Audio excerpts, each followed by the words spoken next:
Dark Unicorn stabs.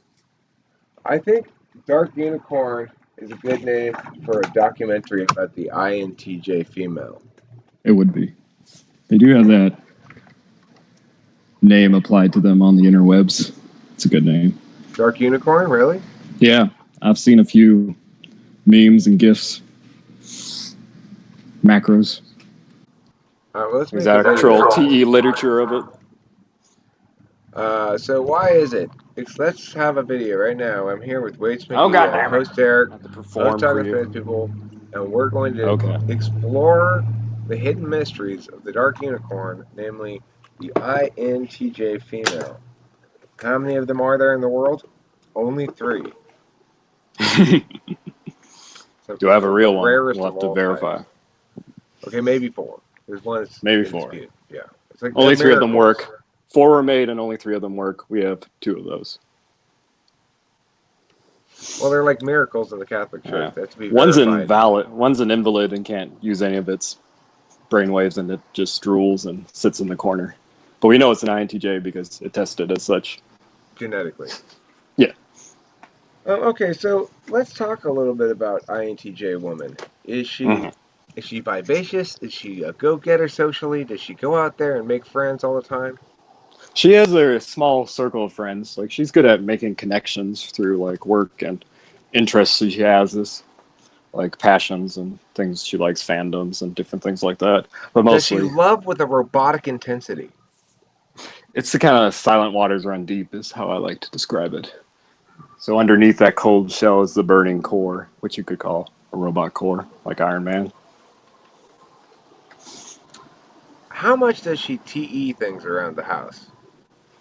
She teases her own stuff, like she has journals and organizing, but she never gets involved in my thing. She's like, you can deal with that. I don't want to deal with it. I don't care about that. So have fun. But we share similar interests, so. But there isn't much micromanaging or anything of me. Does the introverted intuition's singular way, nature, and right timing nature run afoul of the extroverted intuitor's let's try all the possibilities now nature? It can, because she has kind of set plans. And then I'm like, what if this goes wrong? What if this happens? What if that happens? What if about this? And she's like, that doesn't matter. That's not going to happen. This is what's going to happen. Okay. Well, here's what I would predict if I didn't have you here. Here's what I'd predict as far as the INTJ ENTP relationship, and you can Let's hear this. correct and or agree as you see fit.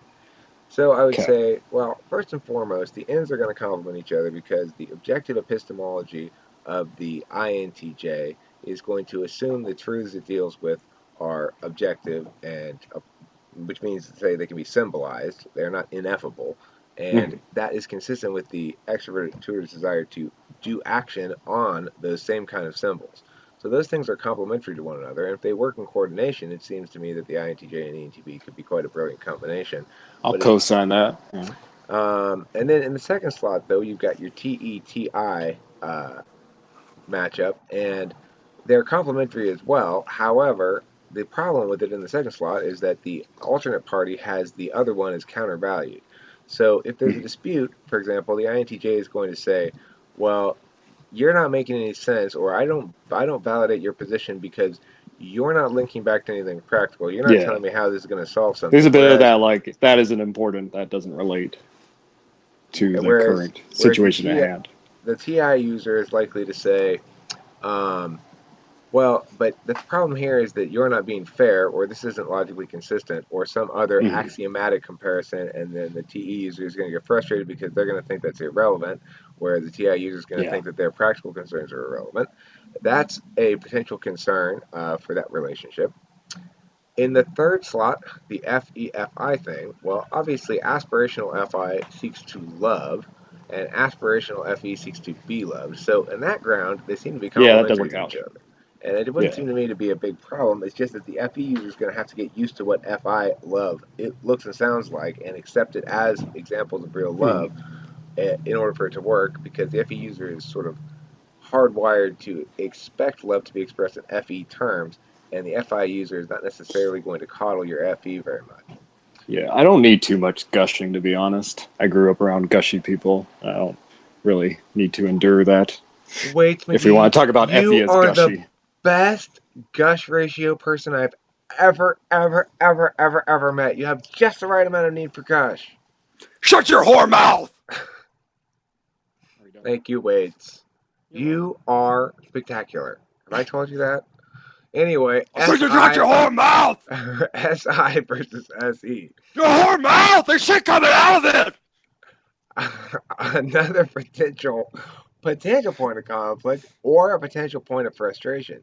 Namely, the SI seeking ENTP is going to find that the INTJ views SI concerns as countervalued similarly to TI, but countervalued in the sense that if you're concerned about your physical, personal, subjective knowing, then you're not concerned about objective, external knowing, and so it interferes with your fundamental priority in that regard. So if you're seeking SI and not getting it from them, it might be frustrating.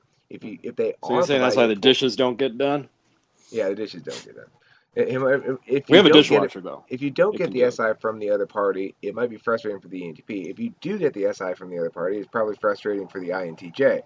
And likewise with the SE, except I think ENTP naturally, um, I think SE requires you to come to terms with it a little bit more than some of the other functions because so much of life requires some sort of physical action in the actual world. Yeah. So on I that grew up ground, around a lot of physical action, too. So I I worked suspect that on a farm and such, so the I ain't ENTP is afraid. likely to provide more SE to the INTJ more comfortably than the INTJ is likely to provide SI to the ENTP comfortably, and there may be an imbalance or an unfairness there that starts to grade over time. But overall, I think INTJ is one of several introverts that match up Yeah. well with ENTP, along with INFJ, along with ISTJ and ISFJ. I think those four match up well. I also think INTP potentially matches up well. And Yeah, basically, ITP would be interesting, but I agree with the other four. I could try those out if I yeah. was tired of my model, but I like my model. My Okay, robot yeah. INTJ. I like my model too. I like my year-end model.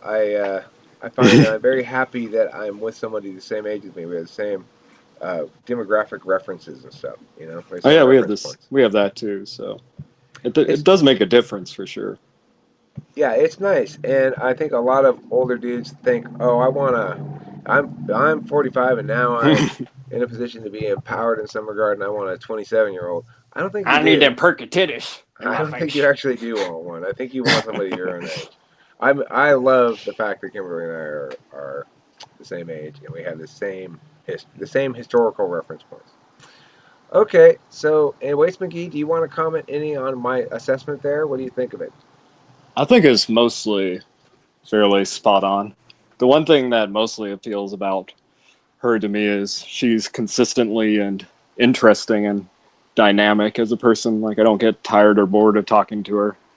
Like I She's another tend to have that intuitive. happen to other people. Yeah. But And even that some is other intuitives aren't as interesting because you can see where they're going with something with the INTJ.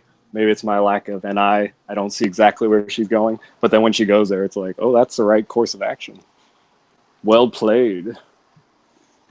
I know the experience of bonding with NI and NI Dom. I was really good Yeah. friends with an INFJ for a long time in real life, and there's a there's a mutual fascination with the two intuitives in the dominant slot and the And they make opposing. really good playmates because they like to have fun too. Right. They like to play in the metaphysical way. Well, it's interesting being with an ISFJ who's not an intuitive, and but also noting that she's got that sort of alpha quadra Yeah. thing going on that Variness. makes her. I'm quite convinced that ISFJ and ESFJ are probably the two most intuitive-like sensors because they're alpha quadra. And they like to like ESFJ likes this kind of conversation, but about other people and relationships only. There's a lot of common ground here Mm-hmm. in the cognitive function area. You can frame it more in terms of relationships, or you can frame it more in terms of mechanics. The more relationally framed stuff, I think, is of great interest and mutual conversational benefit for both parties. So, because I'm into this stuff, Kimberly's into hearing me talk about it, and she talks about it some too, and I hear her explaining it to other people, which is which is great. It's like I see how the elements she takes away from it and the elements she doesn't take away from it and stuff like that, you know. So, and then periodically she shocks the hell out of me with some incredibly insightful statements, you know. So it's weird being with somebody who's demonstrably not intuitive and yet concurrently not experiencing the thing that I too have experienced in the past with this, which is this person is too simple. I cannot deal with them. You know, Oh, it's a it's very so real. elitist to say, but it seems to be the truth, to be honest. It's a very real potentiality in life. You get You people who can't are get to too my simple. level. But You get yeah. like an ISFP. You're not going to end up being with them. I don't think for forever because ultimately they're too simple and too straightforward, and they like shit more complicated than that. Mm-hmm. Leading with FI, I don't know. That sounds like a recipe for disaster. I'm with you, Waits. And with you, viewers, if you remember to eat plenty of cheese, I've been host Eric. I've been hanging out this morning with Waits McGee, and we've been representing the will and the force, the nature and the goodness of talking with famous people on your behalf, discussing this important issue of the dark unicorn, the INTJ female.